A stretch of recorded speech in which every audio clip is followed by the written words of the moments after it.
Hello, my name is Shekinah Simone, and now I'll be talking about my experience as a professional intern with the Walt Disney Company. So, my journey with the Walt Disney Company started while I was on the college program. So, I finished my program a little bit early. I was in attractions at the Season Nemo and Friends. I looked at Transfer Genie. I knew I didn't want to extend my current role because it wasn't really related to my overall career goals, and also kind of seeing all that there was to see. So it was either go back to Louisiana or find a role that suits me in order to stay with the company. And fortunately, I came across the official title is kind of long. It's a conservation education presenter, more commonly known as a wilderness explorer. So I applied for that. It was like an online application, and there was a phone interview, which was the hardest interview that I probably ever had across my undergraduate, graduate, professional, and now vet school career. That was probably the hardest interview. I thought that I did bomb that interview, and yeah, this close to not getting my role. But the recruiter saw my resume and was like, well, you're clearly qualified to be, I'm just going to shorten it by saying education presenter. Just, you need to be more aware of what the role entails. Which I'm very good at, like, interviews, because I can draw from my diverse experience in a lot of things. But for that, like, she has very specific questions, like, what badge is your favorite? Why is it your favorite? And like things like that. And at that point, I don't know, like, so I didn't go to Disney growing up, and while I was on my program, it took me like 2 months to even like really visit the parks. So I don't think I had even been to Animal Kingdom at the point that I applied. I could be lying about that. If I did go, it was probably like once. But I wasn't really familiar with it, nor was I familiar with Wilderness Explorer. I just looked at, the basic qualifications. I looked at mine. I'm like, I meet them. We'll figure it out. But thankfully, that phone recruiter passed me along. And then I had interview via Zoom. I believe there were at least 2 people, maybe 3, on the Zoom call. And yeah, and they later became like my manager, supervisor. Team. So very happy to have been passed along for that opportunity. So for my CP was about 6 months long. I literally started on Valentine's Day 2022, and I ended early mid-June. So 5 months, I suppose. Early mid-June of 2022. And I left that role a week early to start my training for the Wilderness Explorer program. So I was a Wilderness Explorer from early mid-June 2022 until the end of January 2023. So 7 to 8 month long internship. With that, I got to experience, which there are really only 2 seasons in Florida, really just 1, but I got to experience the hot, the cold, the hurricane warnings, everything. Yeah, so definitely I feel like that was the most pivotal part of my professional career at that point, that role. It's part of ASC, which is Animals, Science, and the Environment at Disney, and it's so close-knit. It's so hard to get into ASE. So thankfully I was accepted into a cohort of about 30 to like 36 other folks to be a wilderness explorer. So you're in Animal Kingdom, you're stationed at different stations around the park. Your shift consists of at least 3 different stations, so you don't go to every single Wilderness Explorer station in one shift. It's an 8-hour shift. You work, mainly full-time hours and things like that. So you're there several times a week. It's your 9 to 5, or I think the earliest start is 7:30 or 8 o'clock. Don't quote me on that. It's been a while, but it starts pretty early. And so there's like a morning shift, and then there's that later shift. Morning crew, late crew, and you're assigned. Well, that's getting into the nitty-gritty. So you're stationed throughout the park. and there's a station in Dino Land with a badge. There are 2 badges, but Wilderness Explorer only staffs 1. There's 2 in Pandora, so 2 badges that both are staffed by Wilderness Explorers. There are a few badges in Asia, which those probably, I think only 2 are staffed by Wilderness Explorers, but there are more. Then there's Africa. You staff 2 or 3 badges in Africa, so there are definitely more. But you do that. There's Rafiki's, and for that you also staff like 1 or 2 badges, but there are more. I say that there are more because we have like partners on Trails that distributes the rest of the badges, but your job is to pretty much recruit. You're at those stations, you're encouraging those who already know about the program and are just going after their senior Wilderness Explorer badge, or you're recruiting people who have no idea that the program even existed.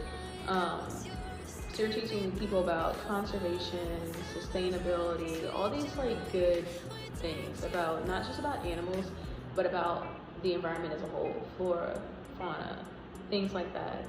I found it very, very interesting, very, very intriguing.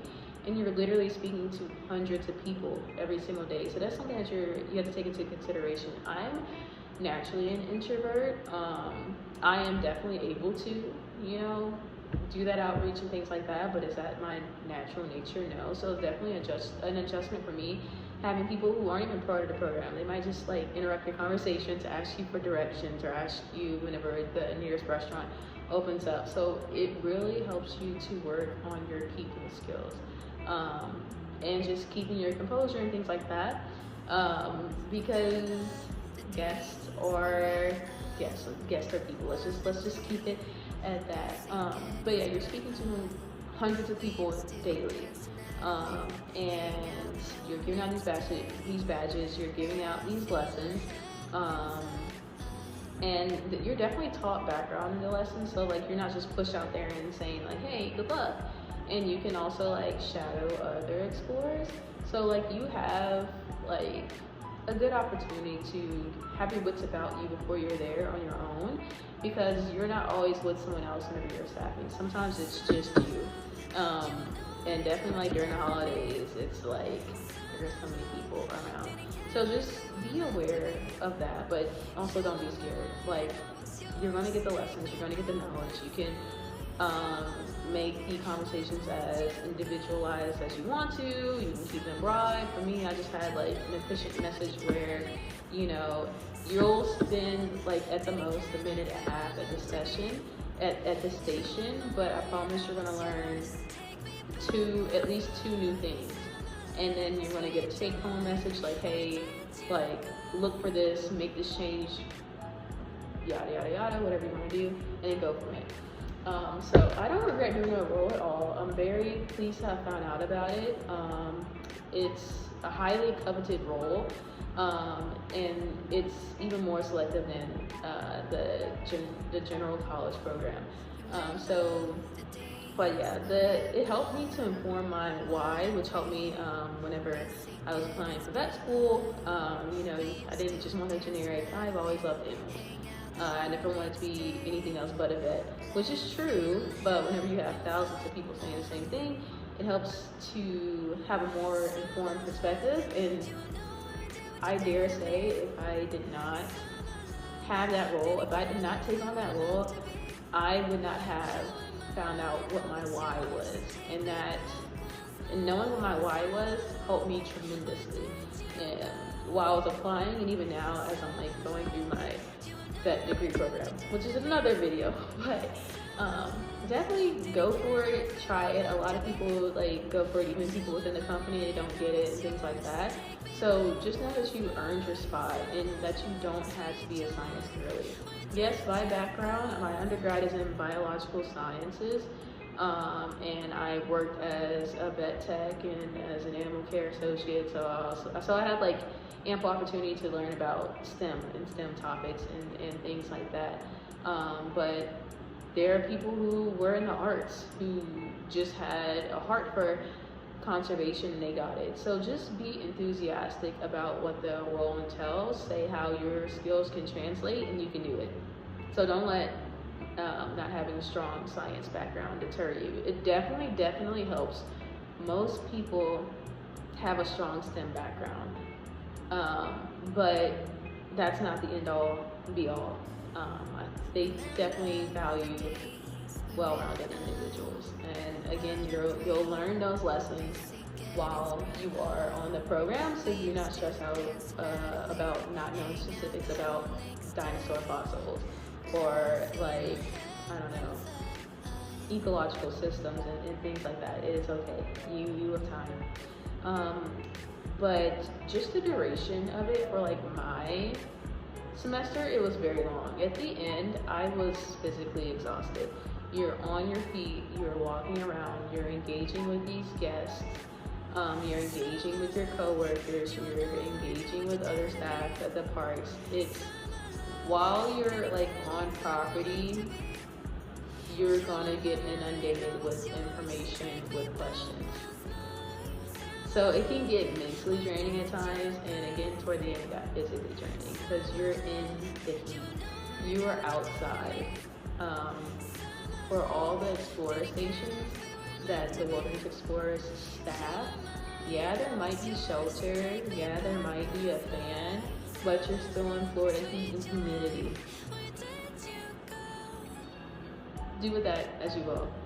I know there were times I absolutely suffered just because of the weather, and around like August, September with like the thunderstorms and like, you know, the hurricane scares, which, you know, inland you're fine.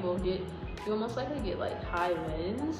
So it's not like, you know, Cat 5, you know, things like that where you are. But just know that those weather implications are far reaching. So just take that into consideration. That you don't have to be like, you know, in shape or anything like that. I'm not saying that, but just be prepared that you will be outdoors, rain or shine.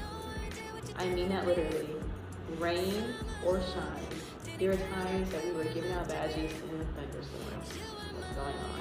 Now the park has their own protocol for like whenever they'll call you in or whenever they not call you in, but like, hey, wherever you are, don't move because we don't want you switching stations in this weather, but you're still outside.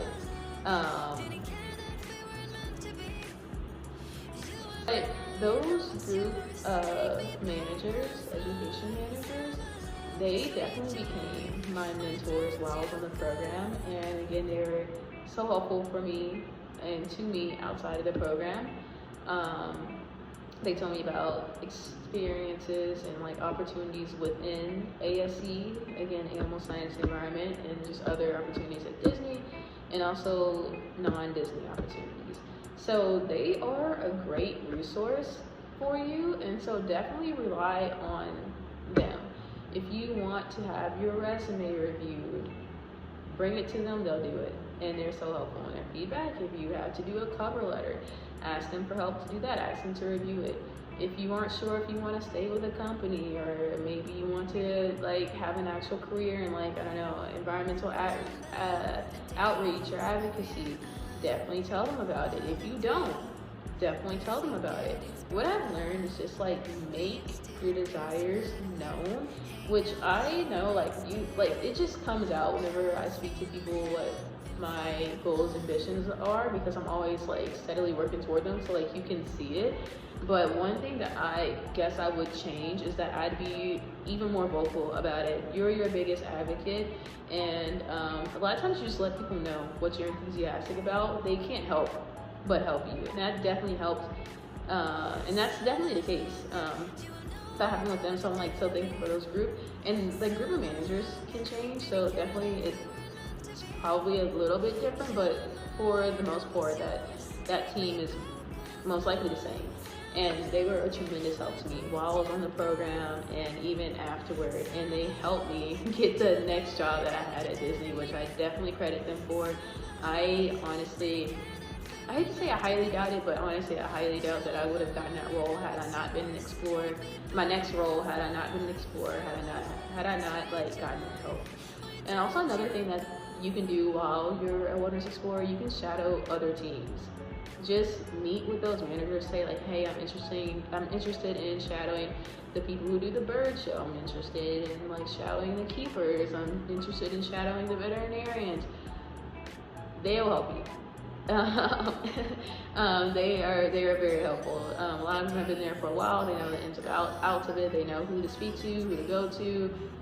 Definitely take advantage of those opportunities. And while you're there, you're going to be split up into groups, like even smaller groups that meet, I want to say once a month, and like you get like to speak with your peers a bit more, which I really love, like the small group discussions, because a lot of times whenever you're on stage is what you call, whenever you're like at the stations, you're just like, I'm worried about this guest, getting the message out, getting the badge out, getting the next group, that you really don't get a chance to engage with your peers unless you hang out with them afterward, and things like that. So just having a small group discussions, like more intimate, and more team-oriented, team building, leadership-oriented is nice. But every time before you start your shift, this is both for morning shift and the later shift, you have like a little science lesson, which I also enjoy those.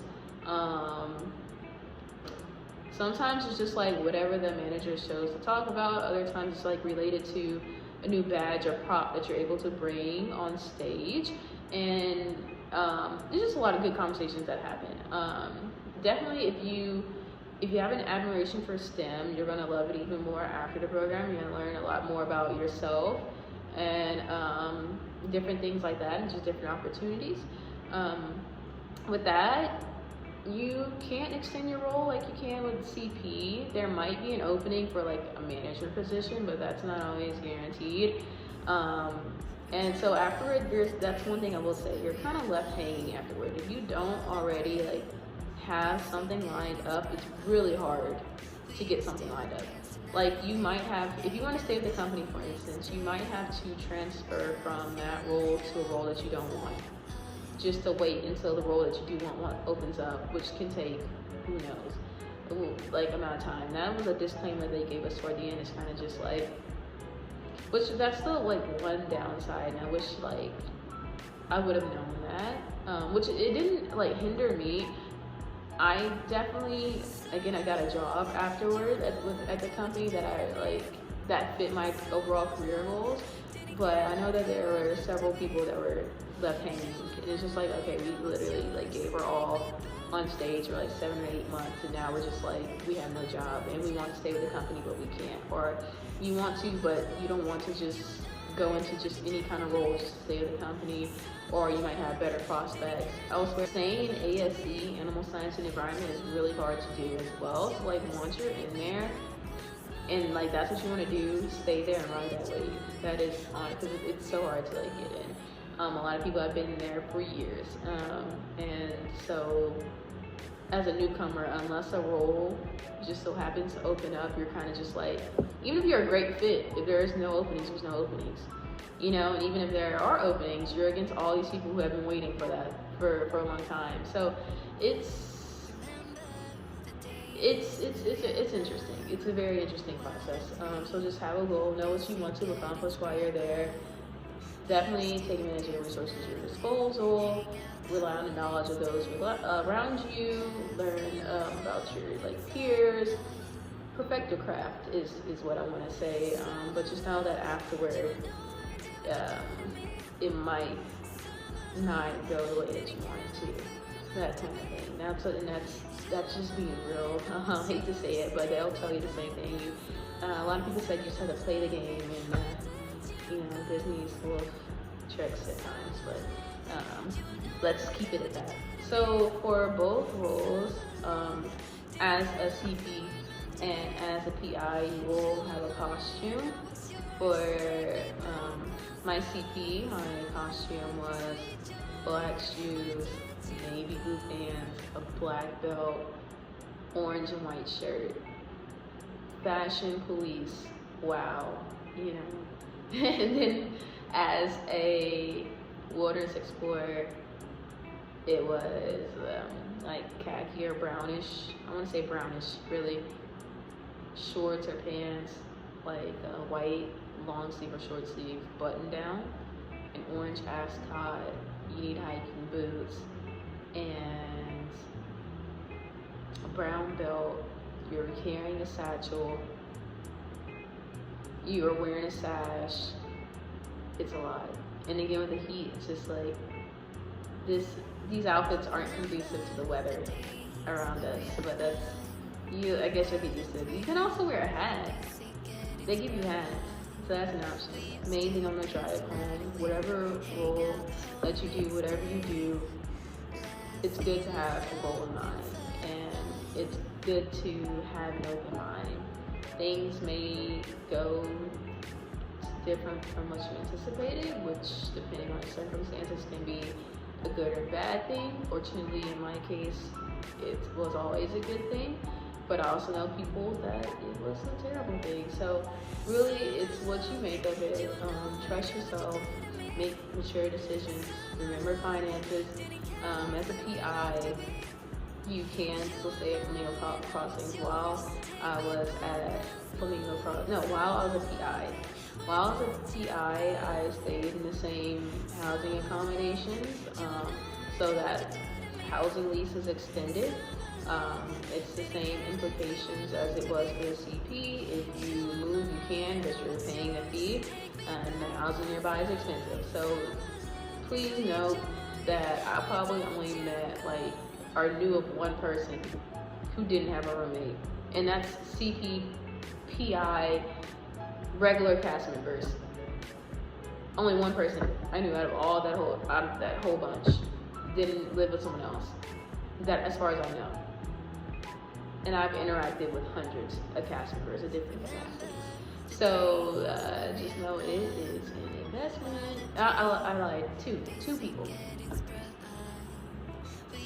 Just be really smart with your finances and have a plan, have a goal, what you want to invest in, what you want to do, things that you want to accomplish, people that you want to meet, the experiences that you want to gain, the roles that you want to do, the roles that you're okay with doing. And let's say you get a role that you don't want, or you really have to ask yourself, am I willing to stay with the company at any capacity? That is the question that it boils down to. If no, okay, you're going to have to look for external opportunities. If yes, you really have to remember that whenever you're just posting through roles, or whenever you're in a role that you don't really like. It's as was told to so many people around me, you have to play the game at Disney, and a lot of people do. Everyone has their own motivations, it's really up to you. So while I was doing my PI, I was getting my master's online. Which whenever it started in the summer, I wasn't taking any classes, but definitely from August until January, I was full-time graduate student. So balancing that, I was very tired. I was extremely tired a lot of times, to be completely honest with you. I'm a very determined, ambitious, goal-oriented person, and I knew what I wanted to accomplish, so I stuck through it. There were times where I was like, wow, things could be so much easier if I was only doing one or the other. So you just really have to be disciplined, and even then just listen to your body, and you really just have to do what you can, and push through. I knew I wanted to continue the program because there was a lot more to be gained from it, and a lot of opportunities there professionally. And of course, with my degree, of course I want to continue that because my overall goal is vet school. So I'm like, I want to maximize my application for vet school, so I'm going to stick it through. I'm going to do this. And I did, but it wasn't easy at times. On the college program, I met a lot of people. I met at least one other person who was a grad student. Of course, a lot of undergrads and things like that, and then you interact with the regular part-time, full-time cast members. And so that's another thing with the program. You're going to be exposed to different walks of life. People have different values than you, people have different beliefs than you, just the whole sort of thing. So I know a lot of people with their CT, they might come from smaller towns or colleges, and so that might be their first dive into that. And so, but I feel like just having an expanded worldview is invaluable to you as a person. And again, it's where the open mind comes into play. it can really like define your core beliefs. It can like change your core beliefs. It just depends on what you're exposed to and like how receptive you are to it and things like that. Again, with me, I came at a time where I was already in graduate school. I already like had real world experience. I already finished my undergrad, so like I already had that, oh wow, the world is more than just like my small sphere of being. There are other people with like diverse perspectives and like diverse motivations and like, you know, just like diversity of thought, diversity of people. I already had that introduction, so it wasn't like a stark thing for me.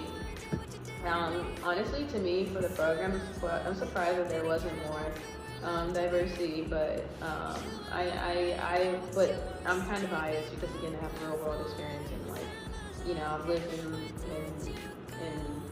have experience and definitely seen that. And like on larger universities, you know, you see people from all walks of life, all kind of motivations, all kind of studies. So I guess the shock factor wasn't there for me, but it definitely, if you aren't used to that, you're gonna interact with a lot of people, whether you're working with them or whether you're serving them, because if they come as a guest. So just be aware of that, and honestly, be excited about that. You're getting to learn about other people, and especially if you're in Epcot, they have cultural ambassadors. So like in Canada, you're gonna have people who are actually from Canada. And in France, you're gonna have people who are actually from France. There are like different Africa sections between like actual Africa and Animal Kingdom, and like that one section that they have in Epcot. Like you're gonna meet people from like different walks of life. And so again, just make the most of it. It's pretty cool, for sure. You're like, oh wow, hello. Like you have a unique opportunity to connect with people literally from around the world. So definitely take advantage of learning about different people and their experiences, and teach them about yours. It's a whole world of opportunities. It's what you take advantage of and make the most of. Overall, I would recommend that professional program, the Wilderness Explorer program. You will have moments where you're physically and mentally exhausted. You have times where you're frustrated, where you're overwhelmed, but just the benefits far outweigh the cons. And a lot of the experiences and team building things and like lessons that I learned, I still draw from, and even now, and things like that. And again, for me, a big thing, it helped me to inform my why behind I do the work that I do and the career that I want to pursue. So it was invaluable to me, and even again for people who aren't really heavily invested in STEM, those folks still found value in that. And some people stayed in ASC. Other people went back to their original roles that they had with the company. Other people left the company. It's really just based on circumstance and things like that. But definitely while you're there, make the most out of it. And mindset is everything.